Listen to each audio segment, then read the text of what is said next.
ఒకసారి శివుడు ధ్యానంలో ఉండగా పార్వతీదేవి సరదాగా శివుడి కన్నులు మూస్తుంది.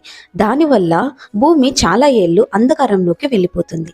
దాంతో పరమేశ్వరుడికి కోపం వచ్చి పార్వతీదేవిని శివుడి నుండి దూరం అవ్వమని శపిస్తాడు. పార్వతీదేవి కాంచీపురంలో ఒక మామిడి చెట్టు కింద కొంత మట్టిని తీసి శివలింగంగా తయారు చేసి 3500 సంవత్సరాలు తపస్సు చేస్తుంది. పరమేశ్వరుడు పార్వతీదేవి భక్తిని పరీక్షించడానికి అక్కడే ఉన్నటువంటి వేగవతి నదిలో వరదలు వచ్చేలాగా చేస్తాడు. ఆ వరదల వల్ల పెద్ద ఎత్తున నీళ్లు పార్వతీదేవి తపస్సు చేసే ప్రదేశానికి వస్తాయి. అప్పుడు భయం ఎరుగని ఆ తల్లి కంపా కంపా అని అడిచింది. ఆ రోజు నుండి ఆ వేగవతి నదికి కంపా నది అని పేరు వచ్చింది. కంపా నది వచ్చి శివలింగం కొట్టుకుపోతుందేమో అని భయపడి శివలింగాన్ని గట్టిగా కౌగిలించుకుంటుంది పార్వతీదేవి. అలా కౌగిలించుకున్నప్పుడు పార్వతీదేవి యొక్క చేతికున్న కంకణాలు శివలింగం మీద పడతాయి.